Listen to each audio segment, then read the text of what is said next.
Assalamualaikum warahmatullahi wabarakatuh. Halo semua, perkenalkan kami dari kelompok 4 kelas 11 IPA 1. Sebelumnya izinkan kami memperkenalkan diri kami satu persatu. Nama saya Delbert Markus, absen 11. Nama saya Nela, absen 32. Nama saya Gila Putri, absen 21. Nama saya Jalan Kesaputra, absen 12. Pada kesempatan kali ini, kami akan mempresentasikan hasil diskusi kami mengenai penyakit bagian hormon sistem ekskresi, yaitu diabetes mellitus. Saksikan sampai akhir ya. Diabetes mellitus adalah suatu gangguan metabolisme kronis disertai dengan multi etiologi atau berbagai penyebab yang ditandai dengan tingginya kadar gula darah. Nah, penyakitnya juga disertai dengan gangguan metabolisme karbohidrat, lipid, dan protein yang disebabkan oleh insufisiensi hormon insulin. Hubungan antara diabetes mellitus dengan sistem ekskresi adalah diabetes mellitus merupakan penyakit di mana dalam urin terkandung glukosa. Kondisi ini dikarenakan adanya penurunan produksi insulin dalam pankreas. Menurunnya hormon insulin menyebabkan terganggunya perubahan glukosa menjadi glikogen dan reabsorpsi glukosa dalam glomerulus. Kemudian, diabetes mellitus ini juga dapat merusak ginjal. Kerusakan pada ginjal yang merupakan salah satu organ ekspresi dapat menyebabkan ginjal tidak dapat berfungsi sebagai yang biasanya atau ia tidak dapat menyaring kotoran dalam darah. Untuk menjelaskan lebih lanjut mengenai penyakit ini, saya akan menggunakan sebuah cerita. Suatu hari, Delbert memakan sebuah coklat. Lalu, coklat tersebut diproses oleh tubuh dan menghasilkan byproduct yaitu glukosa. Nah, glukosa ini mengalir dalam aliran darah.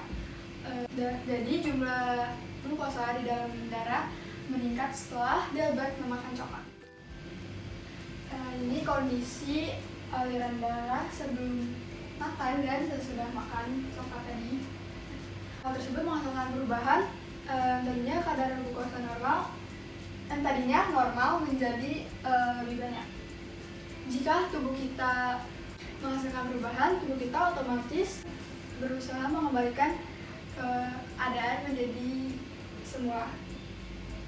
Jadi tubuh kita akan berusaha menurunkan kadar glukosa dalam darah. Bagaimana sih cara tubuh kita menurunkan kadar gula darah dalam peredaran darah? Nah, di dalam pankreas ini terdapat sel.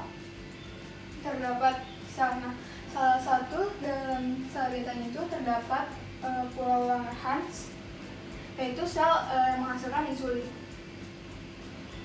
Hormon insulin ini berfungsi untuk menurunkan kadar gula darah yang berada di peredaran darah.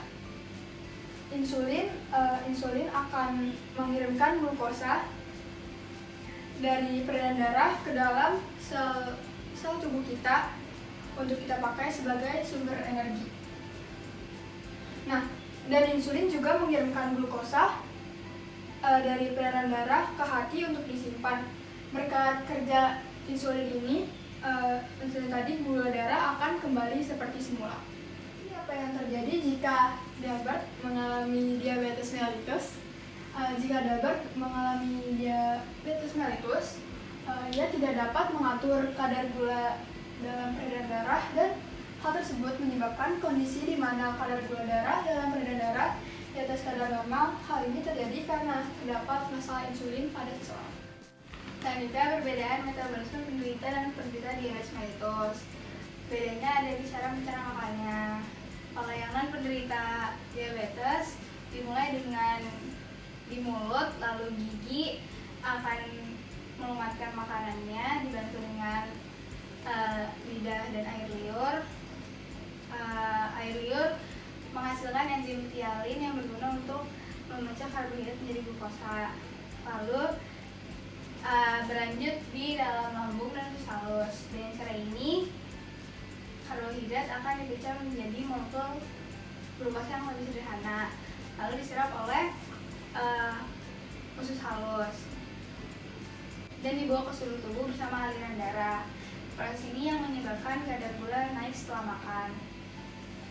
Kemudian glukosa mencapai sel. Masuknya glukosa ke dalam sel membutuhkan insulin yang dihasilkan oleh pankreas untuk menghasilkan energi atau adenosin trifosfat atau ATP. ATP itu sendiri adalah molekul pembawa energi yang membuat sel dapat beraktivitas.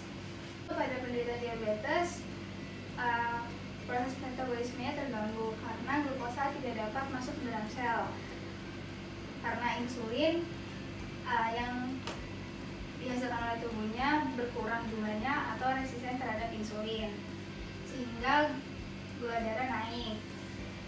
Maka dari itu penderita diabetes memerlukan suntik insulin sebelum makan dan sebelum tidur untuk mengontrol kadar gula darahnya dan mengubah glukosa menjadi energi. Klasifikasi diabetes mellitus. Diabetes mellitus diklasifikasikan menjadi dua berdasarkan kondisi yang menyebabkan penyakit tersebut. Diabetes mellitus ini dibagi menjadi dua, yaitu tipe 1 dan tipe 2. Tipe 1 ini terjadi ketika tubuh tidak dapat memproduksi hormon insulin yang bertugas untuk menyerap gula dalam darah untuk dijadikan energi. Kondisi ini juga bisa disebut kondisi autoimun. Kondisi autoimun adalah kondisi di mana sistem kekebalan tubuh itu menyerang tubuh itu sendiri. Pada kasus diabetes mellitus tipe 1, sistem kekebalan tubuh menyerang sel beta yang terdapat dalam pankreas sehingga tidak dapat memproduksi hormon insulin. Kemudian diabetes mellitus tipe 2.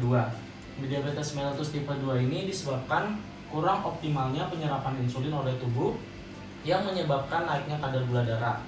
Kondisi ini juga bisa disebut dengan resistensi insulin. Resistensi insulin adalah keadaan di mana sel tubuh tidak dapat menggunakan glukosa dengan baik karena kurang optimalnya merespon insulin. Apa itu insulin? Insulin adalah hormon alami yang diproduksi oleh pankreas yang berguna untuk mengontrol kadar gula darah. Nah, penumpukan glukosa dalam darah atau hiperglikemia dapat menyebabkan komplikasi seperti kerusakan pada ginjal dan syaraf, bahkan masalah pada mata. Sedangkan terlalu sedikit glukosa dalam darah atau hipoglikemia dapat membuat kita merasa mudah marah, bingung, lelah, bahkan pingsan.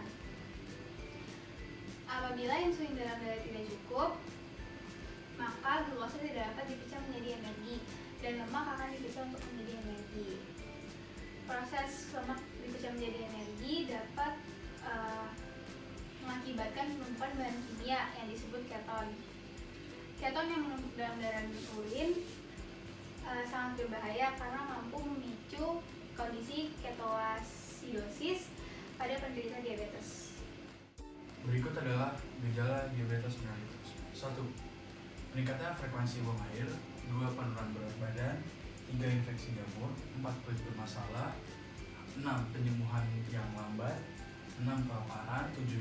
Iritasi gatal. 8. Keletihan dan mudah tersinggung. 9. Pandangan kabur, dan 10. Kesemutan dan mati rasa.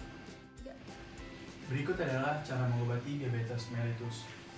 Pengobatan akan disesuaikan dengan jenis diabetes yang kamu alami. Terapi insulin menjadi salah satu pengobatan yang bisa dilakukan pengidap diabetes tipe 1 maupun tipe 2.